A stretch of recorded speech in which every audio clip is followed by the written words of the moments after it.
EBS Gümnaasiumi väärtused on vabadus, vastutustundlikkus, loovus, ettevõtlikkus ja hoolivus. Ja need ei ole ainult sõnad. Me anname siin koolis rohkem vabadust oma õpilastele, aga me ootame nendelt ka vastutuse võtmist selle vabaduse kasutamise eest. Ja rohkem kui mõnda kehva hinnet me taunime üleolevat käitumist. Meil on väikesed klassid ja väike kool ja üksteisest hoolimine on ülioluline. EBS Gümnaasiumi õpilane on ennastjuhtiv, ettevõtlik, vastutustundlik, rahulolev ja akadeemiliselt võimekas. Ta saab elus hästi hakkama ja mitte ainult Eestis, mitte ainult Euroopas, vaid kogu maailmas. Ma olen tähele pannud, et meie õpilased on natuke täiskasvanulikumad ja ma olen seda teistelt ka kuulnud. Me õpetajatena tahame suhelda nendega kui täiskasvanutega ja see loob sellise vastastikuse lugupidamise. Me ei ole sõbrad, aga me oleme partnerid, kes töötavad ühise eesmärgi nimel, et noortel läheks hästi.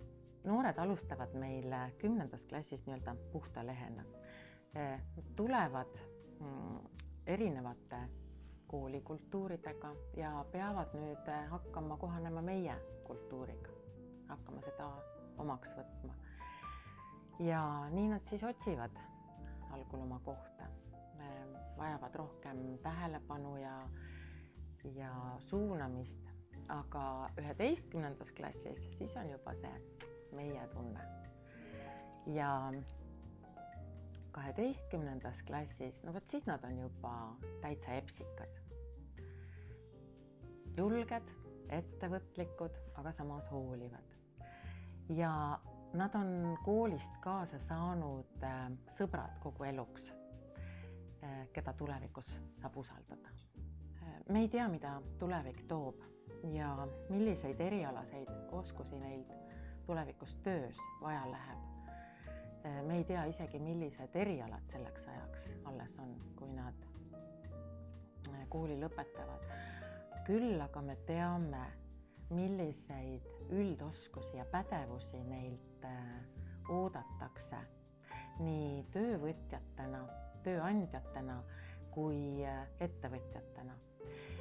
Ja meie siin anname oma panuse, et nad kohaneksid muutustega, et nad näeksid probleemides võimalusi, leiaksid lahendusi, et nad ei oleks ainult tarbijad, vaid ka loojad. Ja muidugi suhtlemisoskus, nii kirjalik kui suuline, on väga olulised. Ja muidugi, et nad tuleksid toime tehnoloogiatega, aga ka ilma nendeta.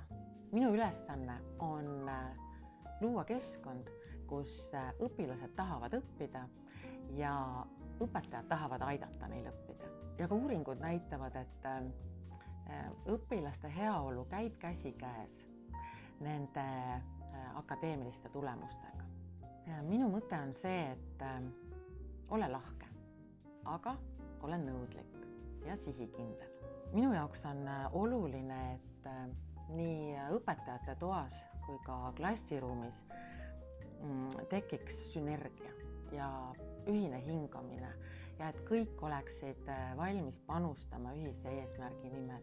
Ma pean väga oluliseks üks-ühele suhtlemist, et õpetaja jõuaks iga õpilaseni. Ja väikestes klassides on see võimalik. Iga kool on just nii hea, kui head on tema õpetajad. Meie siin ei vali lemmikõpetajat või aastaõpetajat, me ei saa seda teha, sest meie õpetajad on kõik parimad. Ja noorte jaoks on isiklik eeskuju väga oluline. kui õpetaja tahab kooli tulla, siis õpilane paneb seda tähele ja tahab ka kooli tulla. Ja kui õpetaja on õnnelik, siis on ju ka õpilane õnnelik.